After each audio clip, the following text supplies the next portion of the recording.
Episode 49 of Friday Night Counter Attack. We're back again.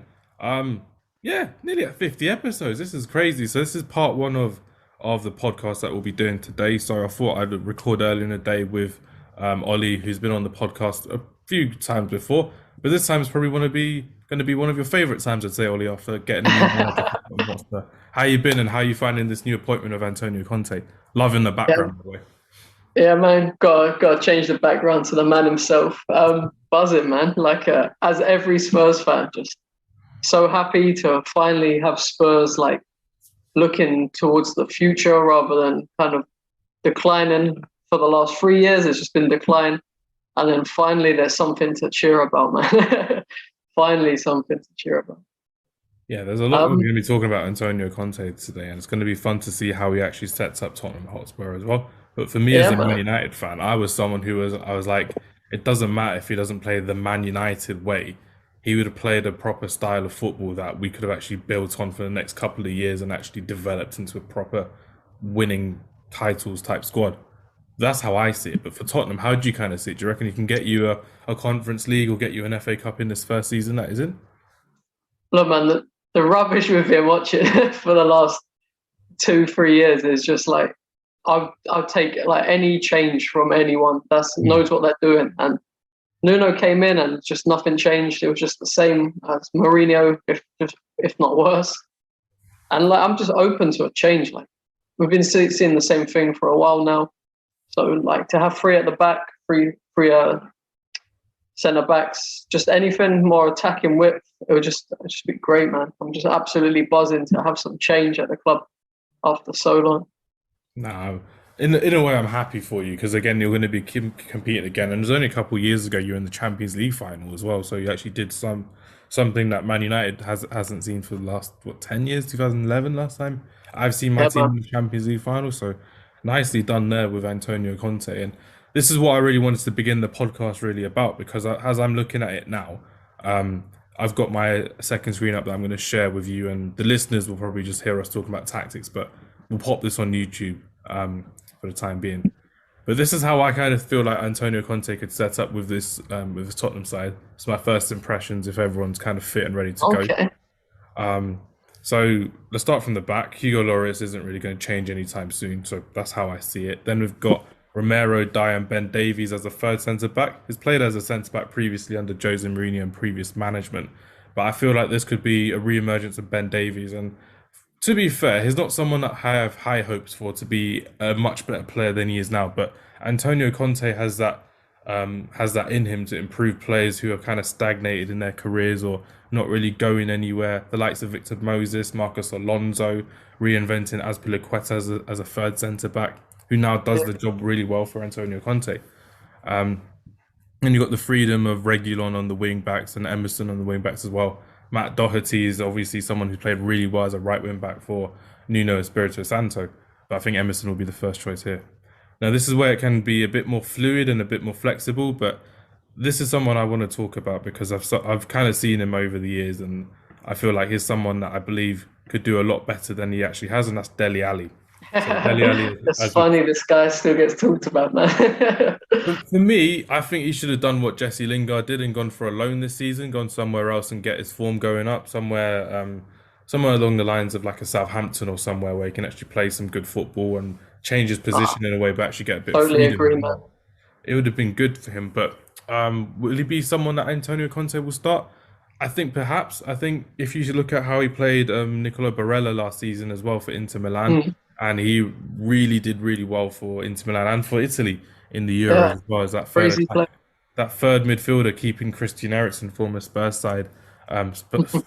player, out of the side as well. And then you've got your Holberg, who's like their Brozovic, who they had in their holding midfield as well. And then this could be quite flexible as well. It could be an Ndombele, it could be an Oliver Skip, Lo Celso, even if he wants to go a bit more attacking. But the flexibility is there, and the flexibility could also be as a front three, perhaps with Antonio Conte when he's got the likes of a big target man like a Diego Costa, like a Lukaku, and then play someone on the wing as well. So it could easily be something like a 3-4-3. We've got Lucas on the wing, you've got Kane up front, you've got Son on the left. But then again, you could also go somewhere in the middle and have two up top behind a number 10. No, in front of a number 10, sorry, I should say. But what are your first kind of thoughts on how do you think Conte would set up with his team? Do you like it? Do you reckon he could do Yeah, anything man. different? Like I'm excited just looking at this formation. Um, I don't know about the source. Don't know how reliable it is, but I did see that apparently he organised a 11-a-side game today. Yeah. So had both teams playing with the three at the back formation. So it's looking promising that this will be it. And I don't know, like many Spurs fans will agree with me that Davies is finished. Obviously Conte, he can revive people's careers, but just when you see him on the team sheet, you just be like, come on. So for But me, that's another thing about Conte, which I quite like, because even for Matteo Darmian at Inter Milan, his career, he came on loan from Parma to be another player for Inter Milan. And he ended up getting a really good season last season. Him, Ashley Young, yeah, Villa had a decent season besides a couple of manic moments in the Champions League. But I think it's that man management from Conte. You can actually get players up and running, and I think that's something that he'll do definitely really well with the defensive side. It's more the attacking side that I think he'll have problems with, because Nuno had problems with that this season as well. We've seen Harry Kane in his worst form ever in a Spurs shirt. yeah. And realistically speaking, everything kind of goes through Harry Kane in that attack as well, being But the guy that drops off and being the guy that comes into play. But I think with Antonio Conte, he'll keep him in that 18-yard box. He'll want him to be that number 9, that proper number 9 who actually can get through off the last man, beat someone in the air. Because he's mentioned that in the past. He was mentioning that in the Euros as I well. saw that quoted, that he wouldn't let him out of the box Yeah. if he was his player, and and especially if you're releasing Regulon and Emerson, because neither of them are terrific at defending. So, but they look great bombing forward. Maybe not so much Emerson. I haven't seen it yet, but Regulon looks fantastic going forward, and I really want to see him, be able to just kind of express himself down that left-hand side, getting the balls in, get Son more central, because he's looked like a lost man like this season.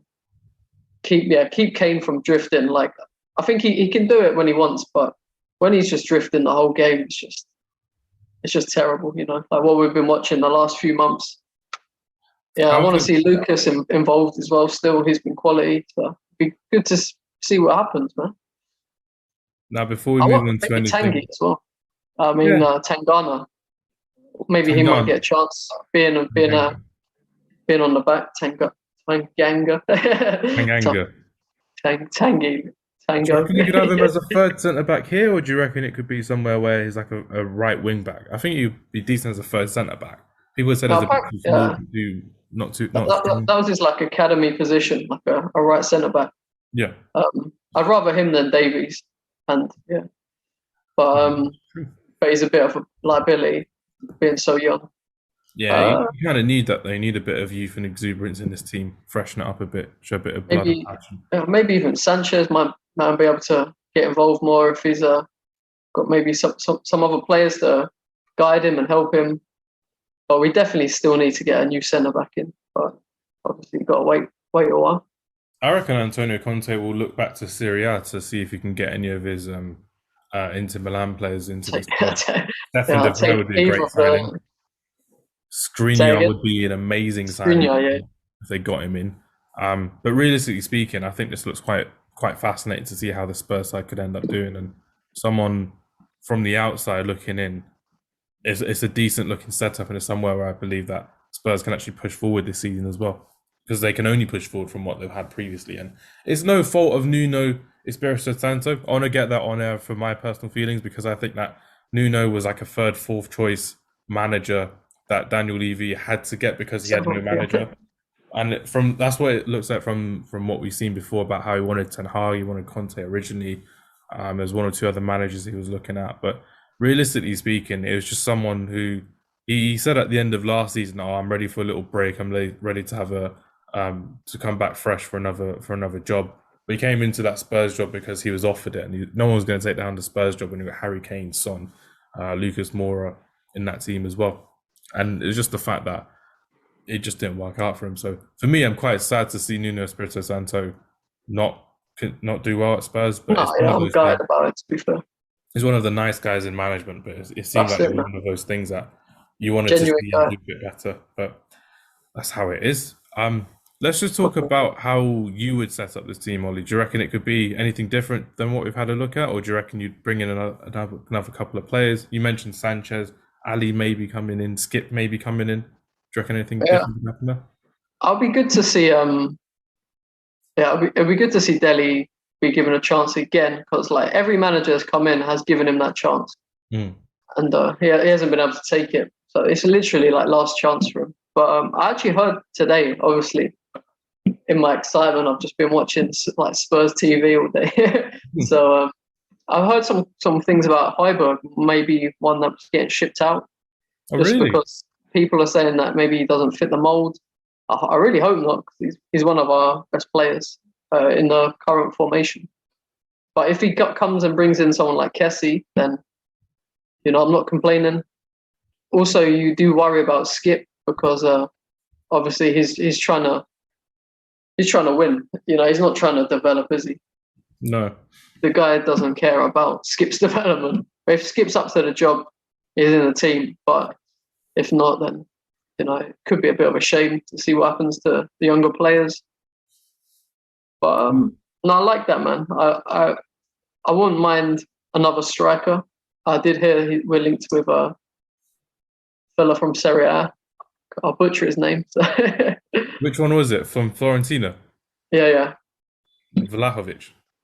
Oh, that sounds about right. Sounds about right. Yeah, he's a decent striker. He's left-footed, proper target man. Is nimble with his feet as well. He scored at the weekend. Is a really good player, and it's Yeah. one of those that if people play FIFA and they go to career mode and they want to buy someone who's young, go and get this guy from because he's like 20, 30 Potential million. 90. Potential 90, exactly. Really good on Football Manager as well. But nah, it's really good to watch. And it's like with Chiesa, who's on loan from Fiorentina to Juventus, another great player from Fiorentina who Yeah, would probably want to sell and get some money in for him, which would be really good. Have a left-footed striker and a right-footed striker together would be fantastic. And no one really knows Conte. No one really knows Serie A as much as Antonio Conte. So he'll be looking back to Italy to get a couple of players in January, which could work for that's it, man. And either way, the squad needs depth, especially like up front. We've got Kane or Dane Scarlett, who's what, 16, 17. So, Yeah, and Parrot's on loan, isn't he? Paris out, yeah. He's on loan, which is the case. But yeah, that's kind Where'd of he it go? Yeah, with the London Spurs club. chat. But I'm looking forward to see how the Spurs do. I'm looking forward to see how Antonio Conte does. I wonder how Chelsea fans are feeling because with Chelsea, he won the league with them, he won the FA Cup with them in those 2 seasons that he was there. Serial Last winner. time they won the league, wasn't it, with Conte? Yeah, the last time they won the league title was in 2017. Last time they won the FA Cup was with Antonio Conte in 2018 as well. So they've got quite a lot to kind of go through as well. But I'm more interested about how you as a Man U fan are feeling, seeing as if you had lost to us, he could have been your guy. Because that's I kind of think it. he probably preferred you. I mean, you got a better team. Better strength and depth, and there were so many Man United fans about that were kind of just talking about, oh yeah, he could bring out the emergence of like Dalot and Telles as wing backs and Van der Beek as an attacking midfielder in the free, having Ronaldo and Rashford up front. But then Ole Gunnar Solskjaer ended up playing a 3-5-2 anyway these last 2 games. So he's changed the tactic, he's changed the formation, he's leaving a lot of attacking players out of the game. But you're kind of looking at it thinking, is this going to last? Could he do that against Manchester City on the weekend? Maybe, maybe not. We've beaten Man City before with a 3-5-2 or a 5-3-2, however you want to word it or look at it. That's kind of it. I'm not really confident in Ole Gunnar Solskjaer as much as I want to be. I probably Yeah, made my feelings known on the last podcast, so a couple of podcasts when you were on. I was kind of thinking this could be the end against Liverpool, and Liverpool battered us. We didn't do very well. We don't play that well, personally. We do rely on individual brilliance. Like a lot of teams, to be fair, they do rely on individual brilliance a lot, but there's no proper especially substance in the Spurs. play. It's amazing No, with Cristiano Ronaldo fella. He's really good. I I wish, saw, yeah, wish you I had him saw earlier. Ronaldo had a 50% involved, like he scored or assisted or something. 50% of your goals, and he saved you against Atlanta. Yeah, it's 2 goals. Eric Bailly played fantastic yesterday as well in the Champions League. But when you're looking at it, thinking it's kind of like that season when Aubameyang kind of held Arsenal together, or when Harry Kane Mm. held Tottenham together, and you're kind of looking at it thinking like literally it could take one injury, it could take one really good defense to suss out this Man United attack, and we don't get anywhere. We don't move forward because I don't think even the players look very confident in their way of playing, in the way of defending, in their way of actually pressing for the ball. So, um, realistically speaking, I'm not quite comfortable talking about how Ole Gunnar Solskjaer can take this team forward because I don't think he can take it anywhere forward, any more forward than he can do. Actually, Yeah, I do. Yeah, I do feel if I was a Man U fan, I'd be looking at disappointment, thinking, "Can't believe it." lack of ambition. No, honestly, I don't know. Yeah, and I can't believe it. I can't believe they took Conte into even coming to Spurs. To be honest, it's all Don Paratici, I guess. Mm.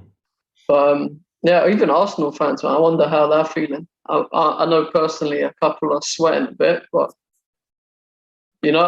maybe like Man U and Arsenal might be better in the long term with stable managers because Conte is only going to come in for 18 months, maybe an extra year on that, and that's all you're looking at really. He's never going to be that guy who stays. But then, would you take short-term success over long-term building when you've seen like for me, I've seen long-term building for what, 3 years now? Ole Gunnar Solskjaer, we haven't built Yeah, anywhere towards a yeah, trophy. we'll see. Yeah, Arteta's won an FA Cup and then has lost half the fan base as well. Spent a lot of money. Some of their players look very good. Ben White, Ramsdale had a really good save against Leicester on the weekend as well. yeah, Tommy, their right back, looks pretty good. But it's just about how they can actually grow forward and get into better positions as well. We'll see how yeah. that. I guess it's just modern day football. I guess these days, I think you've got to take the short term success over watching your team struggle and build. And hopefully, Conte is going to bring something in because the fans need it. The fans need it so bad. Yeah, definitely. No, I can agree completely. But yeah, moving on to the next topic of conversation. This is something I wanted to chat about because we had a Instagram poll last week. I think it was about the academies in the United Kingdom, just about who do you reckon has the best academy in the United Kingdom? Because Chelsea, as we're kind of seeing at the moment, a lot of their younger players are coming through, starting in this first team under Thomas Tuchel, really thriving. And even some of their fringe players are getting a lot of game time as well, like Loftus-Cheek is getting a couple of game times. Trevor Chalobah, it started the season very well in the couple of games that it's played. But I just wanted to have a little discussion with you, Oliver, just about how do you reckon some of these academies are doing so far and how they've kind of adapted over the last 10, 15 years. Because when we were at school and when we were talking about football in the playground every now and then, we'd get really happy over like a couple of academy players coming through. But now it's seen just as normal. Do you reckon it could have been that factor in 2010 where England lost to Germany and a lot of the young German players actually dismantled a lot of these amazingly talented Premier League England players as well? Because that's how I see it. I think our academy changed quite a lot with the whole situation. It's called EPPP, so it's Elite Okay. Performance Pathway, Player Performance Pathway type thing. But I just wanted to know, like, your general thoughts on how you think academies have changed over the last 10 years or so, and how do you reckon England can actually benefit from this? Okay. Well, that's not something I actually know about. Did you mind just telling me a little bit more about that? Yeah, EPP. so the EPPP is basically just about how there's different categories of like academies across the football league. So like some of them will be really good academies, so it teaches them how to play football from like under nines all the way up to under 18s, like the reserve levels. Some of them will start from under 11, some of them will start from under 13s and under 15s, which is quite fascinating because this is a way that a lot of clubs are actually developing their talent now, which is really good to see. It's really fantastic to see. And on the FA website, on the Premier League website, there's that picture of Phil Foden and Reece James as in like academy football. And then you have a picture next to them, which is Reece James and Phil Foden in the Champions League final, which kind of shows Oh, the yeah. benefits of actually having academy players play for such a long time. And this is kind of what I'm doing at university at the moment. But I found it quite fascinating. It was quite nice to have a couple of conversations with people on Instagram about whose academy do you think is best and how do you think they've developed. But in like layman's terms, when you look at how like Marcus Rashford and Mason Greenwood have come through, Scott McTominay, they're in the starting lineup every other week, which is really good to see. Spurs have got Tanganga, Oliver Skip, who've come through the academy, Dane Scarlett as well, coming through at a young age. But the way I kind of see it is there's a lot of these young players that we're seeing quite frequently coming through the academies, which are really good, and into the reserves and into the first team. Smith Rowe, Yeah, Saka, especially as well at Arsenal, and Chelsea. There's so many to kind of mention: Mount, Chalobah, Loftus Cheek, Reece James, Tomori, and Abraham went to Italy as well, which is yeah, brilliant. man. No, it was dry. It was dry. Like when we were younger, like Mm. school days 10 years ago. I can't really think of anyone coming up. Like the fact that we had Harry Kane and Winks. I mean, they came up, and that was pretty great to see because it was so rare that that happened. Because But when yeah, we these when days, literally yeah, when we were growing up, it was like Jack Wilshere was the next big thing. But look yeah, how that turned out, because Jack Wilshere was named as like the next promising star of England, and that's it, man. I didn't remember happen that at all.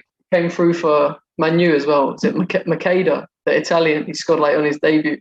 Yeah, Makeda and Or like, Welbeck came through in that same season, and everyone was like, "Oh yeah, Danny Welbeck's going to do well for England in the future." Daniel Sturridge as well. Um, yeah, but no, it was always a big problem back then. mm, Getting the young players through, especially like just the whole like culture of the clubs, always looking abroad, not really trusting the academies. I don't know enough about it to say what was the reason for the academies not being able to produce, no, that's but it's fine. exciting, man. Yeah, that's It's all I want to exciting say, just now. like a general opinion, just about how you kind of feel about it, because it's a lot better as not just English fans, but you see a lot more talent coming through from your own clubs as well. And even now, like for Spurs, is there anyone that you can kind of really think, you know what, they may not have got an opportunity if they didn't come through the academy this way, or they may have splashed out on 30 million to get someone in that same position? Because for Man Yeah, United, it's always been a thing to bring through the academy, but especially when you look at Arsenal, for an example, before I get back to the Spurs thing, Arsenal, when they got rid of Mesut Ozil, they could have easily spent 60 million on another attacking midfielder, but they went for 30 million on Odegaard and then Smith Rowe through the academy, and they just developed it from there. So two players for the same position, which is really good and really promising. But how do you kind of see yeah, the Spurs academy coming through? Do you reckon there's going to be any cool players coming through that you reckon can break into the Spurs side? yeah. Well, as I said like, about Harry Kane, like it was great to see it happen Mm, uh, all that time ago, and it gives the younger players the fight and the determination to know that if they work hard, they'll get there. So yeah, we have Skip. Dane Scarlett is making quite a bit of noise. I know, like in the club, hasn't really produced on the field yet, but he's mm. still young. People are hoping maybe a bit of a Greenwood situation. Um, yeah, obviously Tanganga looking promising, and yeah, these players they wouldn't have had a chance before really. And we would always just loan them out, or just sell them to like example Walker Peters Yeah. like came through, kind of never really given a chance, and then just sold straight away. That was kind of always the model that you'd see with especially the bigger clubs. But yeah, these days, man, I feel like they have a chance. Everyone has a chance, and it's great for English football as well. It's what Definitely. exactly I think it's exactly what like the national team needs is homegrown players.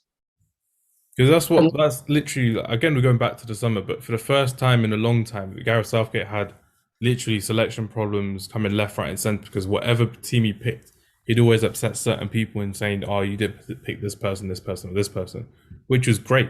Because before, you'd be able to name the England starting line over the last 6, 7 tournaments, I'd say, off the top of your head, because it'd be the yeah, same players playing all the time, players starting all the time, which is great to see as well. But no, just thanks for your conversation about that, because I quite enjoyed that, and this is something that's quite fascinating to me. Hoping to learn a bit more about that. EPPP, eh? E E triple P. yeah, I'm I'm gonna talking check about it that because I got my assignment due on Friday. out. By the time the podcast is out, hopefully I've done my research about it. Pretty good. No, I've been seeing stuff about is it Brentford? I can't They remember. have a B team. A The B team, Brentford yeah. model is a lot different than the E triple P, because they want to develop players in a different way, which is brilliant. Different ways of developing is always good. That sounds good. Like they give them more opportunities to face different style of plays rather than being stuck in an academy and just always playing on nice pitches, etc. So it did Exactly. sound cool from what I was listening to about that. That's exciting the way that the youth is developing. Yeah, we Hopefully, need a bit of variety as well, and it'll be good to see how these players actually turn out, which will be good. Um, see. but no, we'll move on to the weekend games coming up because obviously it'll be a fun weekend for some teams, not so much fun for others. But we'll go game by game. So Friday we've got Southampton versus Aston Villa. This will be a fun game for me to miss because I'm going to London, so I'm going to be driving there, so I'll probably listen to it on the radio. Okay. Gonna I miss it. think Aston Great Villa game. will win. Southampton have done decent the last couple of weeks. Livramento and Broja coming through. Che Adams still doing really well. Um, Realistically speaking, I think it will be an Aston Villa 1-0 win. But Friday night is an odd game, odd They time to need a get win, though, really. innit? They need a win, Villa. Yeah, they do. Well, like, just They were literally hammered by West Ham. They yeah, lost yeah. 4-1 the other day. It's quite funny how they imploded, to be fair, Aston Villa. You don't really see them lose their heads, but they lost their heads pretty well against No, like Liverpool. no, like last season they did us in, and they look pretty good. But to see them getting smashed up like that, it's been going on like a while now. So yeah, they're begging for a winner. Yeah, they definitely are. What do you think about Southampton versus Aston Villa? No, I did. Go on, win, It's lose, or just draw. it's one of them games, man. I'm gonna go with Southampton just because Villa look it's so whack recently. Yeah, go for it. And then this is probably I'd say this is the game of the weekend. Saturday, Man United versus Manchester City at 12:30. I'm looking forward to that. In a way, I'm glad I didn't get tickets for this because then I've had my Nah, day off, so I'm going to enjoy it elsewhere in London. So I'll be able to go back to Ends and enjoy a day out, which will be fun. But realistically speaking, Man United against this Manchester City side, objectively speaking, I think we can actually win this game because of how Man City performed against Crystal Palace. mm, Um, Realistically speaking, I think we can win. Objectively speaking, Manchester City have it all to play for because they're at home today against Club Brugge in the Champions League on the day of recording. They can easily rest some players.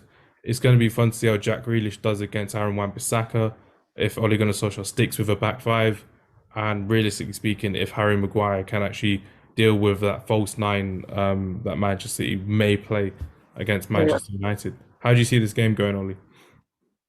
I think the City need to bounce back after their loss. So I think they're gonna give it their all. They don't want to be losing to United. What's going on with you guys? So I think they'll respect you though. I'll go 1-0 City for that one. No, I agree. I think it'll be a man. I think Man United can win, but I think it will be a Manchester City win. I think it'll be Without my close. fan Yeah, cap on, I think Manchester City will win. I don't Asking think that. they'll smack you like Liverpool did. So It'll be one of those games that I think Man United will play well, but Man City will just dominate us and run us off the park. It's happened yeah, before against Manchester City at home as well, so it's quite worrying for this to happen. maybe get an early goal or something, and then see Just what you guys dictate the can play. do. Next one we got is Brentford versus Norwich. So Brentford should win 3-1, I think 3-0. Brentford looking dangerous. I'm worried to play them. I'm not worried about playing Norwich. I wish we could play Norwich No, every yeah, week. that's it, man. It's got to be Brentford that one. But Yeah, Norwich, what's the stat? They've lost how many games in the last? If you count their last campaign in the Premier League as well, they're without a win in like nearly 20 games or something. that's insane. That is. Yeah, 10 games in, they've drawn two, lost eight, goal difference of -22. So they're 20th in the league, which is I would say it's good to see, but you kind of want a bit of fight back from Norwich. Ironically speaking, if I've said that right now, they'll probably beat Man United when we face them. So that's just how it is, unfortunately. But no, I think Brentford will win. It'll be an easy win for them. And another easy win coming up, I think, will be Chelsea versus Burnley. So Yeah, Stamford Bridge will be looking forward to another 3-4-0 win from Chelsea. Not really looking at anyone besides Liverpool and Man City kind of stopping this Chelsea side at the moment. They're looking very good. Their strength in depth is very very good. worrying as an objective Anyone's banging observation. a goal in as well. Like literally anyone's up for up for getting a goal in that squad. Definitely. No, I don't see anyone really stopping Chelsea in this side, and it's quite worrying seeing how, um, literally, even without a couple of their really big players and their really big strikers and their defenders as well, they can still go out and go for a win. And yesterday, they won against Malmo away, and it was a tough game for them, but they still came through and did very well, and unfortunately, it's another team that has a, a, a wealth of ambition to actually succeed and win trophies. Hungry. Unlike some clubs who are happy with mediocrity in their side as well. But yeah, Chelsea, I think it will be a 3-4-0 win. What do you think, Ollie? Big win for Yeah, them? no, I agree. If they get an early goal, Burnley are pretty done for, I reckon. Nah, that's all good. That's all okay. Crystal Palace versus Wolves, 3 o'clock game. Vieira's I'll doing go. okay. He's doing okay with this Crystal I'll go Palace team. Palace all day long. Vieira's Conor looking. Gallagher, he could be in for a shout for the England team. He's done very well. Last season, Yeah, he was on loan at West Brom and he was barely making an impact. He's playing more of an attacking midfielder now. Vieira's giving him license to roam forward. yeah, confident boy as well. You can just see it in him. He's hungry, driven. He's looking good. Just Another Chelsea academy player, someone who's been loaned out from Chelsea again to actually get some game time and some experience, and it's doing well for him. He's doing really well with it, which is yeah. good to see from an England perspective, but bad to see from a Chelsea perspective, which is crazy. But no, I think Crystal Palace will win this 2-1 against this Wolverhampton Yeah, Wanderers. I'll go with a 2-1 or Wolves won on Monday against Everton. Their new lineup of Hwang and Jimenez up front is really good, but I think Crystal Palace are just on a hot vein of form. yeah. It'll be good to But see. Everton are looking terrible. Like I watched that game. I think I messaged you up during it, and I was like, "This looks worse than Spurs under Mourinho." They just look like they didn't have a clue. So, nah, and Wolves looking weak. So Palace all day long for me, but never know. Never know. Then we've got Never Brighton know. versus Newcastle. So I think Brighton realistically should win this game. Then there's talks at the moment of Unai Emery becoming the new manager of Newcastle United in this new ownership under this new Saudi group as well. But I think Brighton, before even Unai comes in, that it should be a straightforward win for Brighton. Newcastle 19th in the league. Yeah, Realistically speaking, I want them to go down because it would be good to see a team that goes down with 1 billion in the bank or so, and then they just have to agreed. rebuild again Agreed. and again and again. It'll be fun to see. How do you see this game going? Brighton doing well so far this season, Oliver.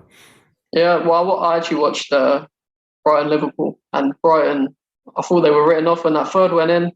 Mane, that was cancelled for the handball. I was like, they're done for. It's going to be like five, and just the strength and resilience to come back from that, and they look good. And Liverpool was, but Liverpool just couldn't handle it, leaking goals, I guess. But they're just looking dangerous up front. So it's got Newcastle looking shy, even losing to Spurs. So for me, 100% Brighton. Nah, it's like you kind of wanted their players to kind of leave in January before the Saudi ownership came in because you wanted them to just implode within because Newcastle are a team that I'm just there like they've been in the Premier League too long. I know they've got that pedigree of being a big Premier League team once upon a time, but you're just there kind of thinking it's time to go. But they're not going to go because of this new ownership. They're going to survive by the skin of their teeth, unfortunately. But yeah, we'll move on to Sunday's game. Arsenal versus Watford. I think Arsenal will win this game. Arsenal are looking decent at the moment. They had that amazing game against Leicester, and Yeah, they look. it's really annoying for me more than you, even though you've Stupid. been Spurs fans. That Arsenal are playing some really good football, and they demolished Leicester. There's Brendan Rodgers' well-oiled side. Mhm. That amazing save by Ramsdale, Lacazette with a decent finish as well. Realistically speaking, um, Arteta's playing without a bit of fear with this Arsenal side as well, and I think they'll win this game against Watford. And the lack of European football and midweek games will be really good for Arsenal over the course of the season. How do you think this game will go, Ollie? Yeah, no, I agree with you. They looked dangerous against Leicester. Like game started, and it reminded me of when they just smashed us in the first 20 minutes. They just Mhm. went crazy. Leicester weren't ready for it, and obviously Leicester are a better team than us. But Arsenal, they even look good in defence, and they didn't even just sit back. That was the worst thing as a Spurs fan to watch. They were still attacking. I think was it Aubameyang hit the post as well. Could have made it. Could have made it free. So they didn't give up. Yeah, looking dangerous. Watford, new manager, new to the Premier League. I'd see Arsenal doing them, but it's Arsenal, so they True. could easily slip up. So, Maybe a draw. let's go for the worst question I can ask you. Where do you see Arsenal finishing this season in the Premier League? as you said, like without the European games, I think it is a big benefit for them, Mm. especially as they're still like rebuilding, more time to focus on the tactics and I think they always have like a good run during the season, and then maybe they'll fall off again. But Hopefully. I think, yeah, hopefully I'll go give them six. I'll give them six. Yeah, sixth, fifth would be good, getting them in the Europa League as well, avoiding the Conference League, but fifth, sixth would be their ambition for the season at the moment, I would say. Yeah. Everton versus Tottenham. Rafa Benitez versus Antonio Conte in the first game. We've just uh-huh. been discussing earlier in the podcast how we reckon Spurs will line up and how we reckon Antonio Conte will set up the Spurs side. If it is Antonio Conte, prime Antonio Conte, I don't see Everton winning. I know Benitez has had his ups and downs this season. A couple of injuries for him, which is really unfortunate. Calvert-Lewin was on Monday Night Football in Sky Sports in the UK, Oliver. So it's like, is not playing anytime soon. Richarlison's just come back. Digne's out. Mina's out. The Doucouré's out. So like five of their best players are out. Five of their six best players are out. I think Yeah, that wants to win. Tottenham can definitely win against this Everton side. I think so. And as I said, just before, Everton looked terrible the last time I saw them. Mm. And with the new fight behind the Spurs team with Conte on the sidelines, I think they'll give up a fight. Maybe I don't think it will be an easy win by all means. Maybe scrape a 1-0, 2-1. But if it was at the Tottenham Hotspur Stadium with all the fans there, I think I'd be happy to say we'll win. But as we're away, I just can't really say yet, especially because we have the game in the Conference League. Oh yeah, People are going to be trying to, whoever he plays is going to be trying to impress him. So if they get tired legs, if they kind of forget about the Premier League a bit, then could be a bit dangerous. Maybe a draw. I don't know. I'm still I think if there's only pessimistic. I think if there's two teams you want to face in the Premier League this season that you haven't, it's Norwich and it's Everton.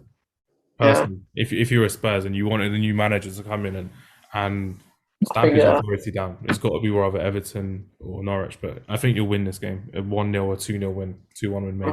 Rafa out the door. Rough out the door exactly. Leeds versus Leicester. So Leeds haven't had the best of forms this season. They won against Norwich last weekend as well, so they needed a win. They won against Norwich.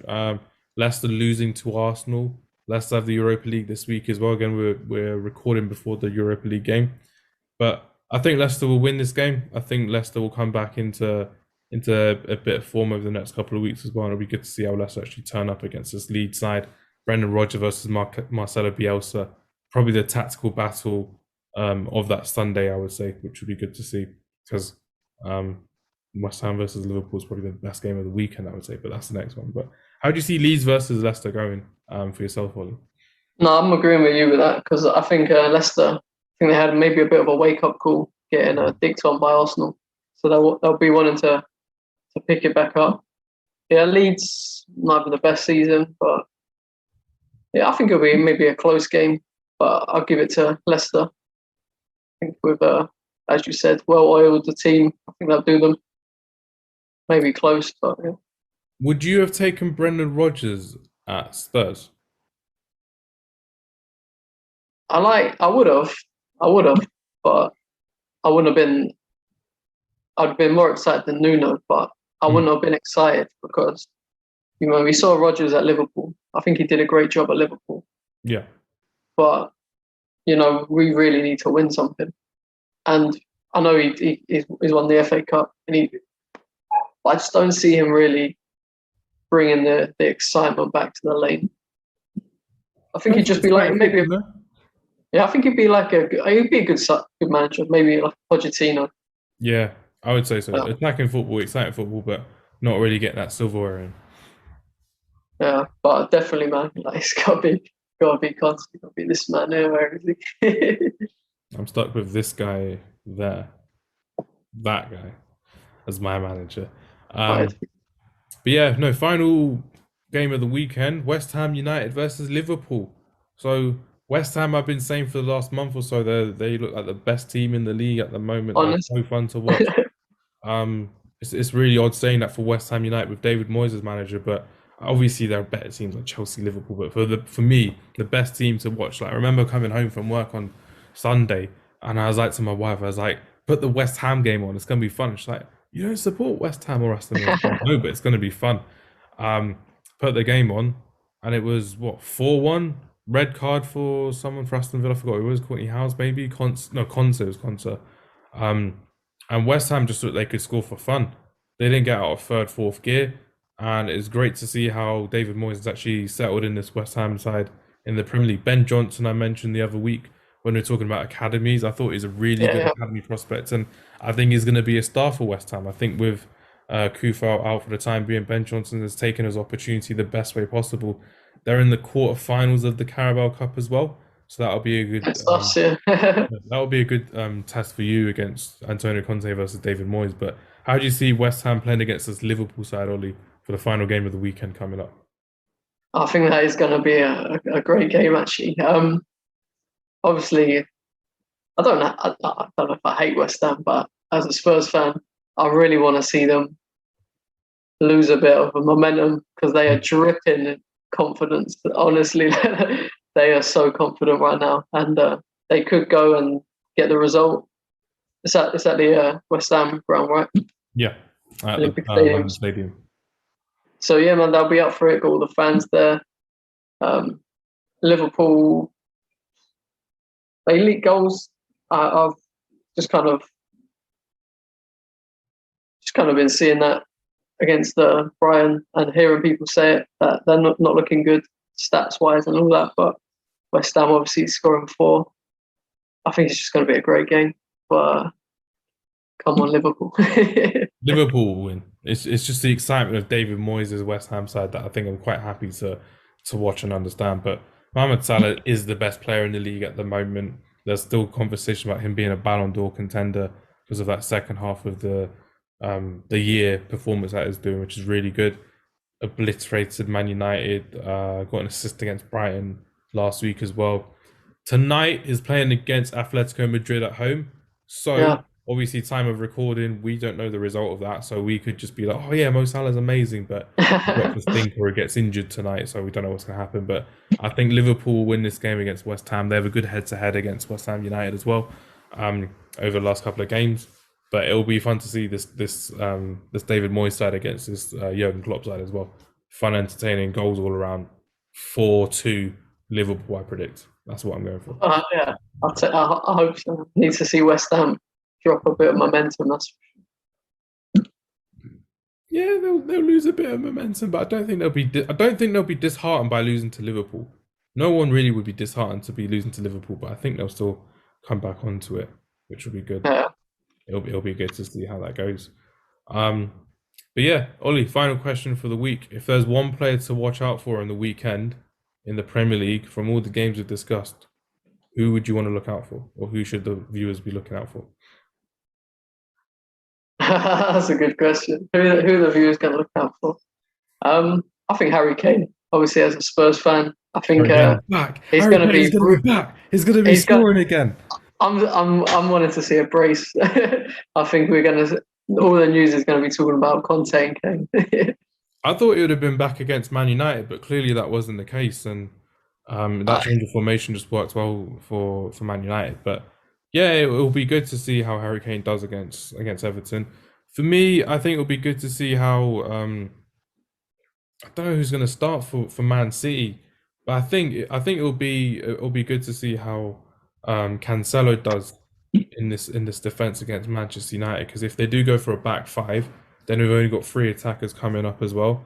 So it's more along the lines of Ronaldo, Cavani, Bruno, how he does. So João Cancelo is probably my player to watch for this weekend as well. He'll play tonight against Club Brugge, but he'll play against Man United as well. He's had a really good start to the season, João Cancelo. Yeah. Okay, interesting one.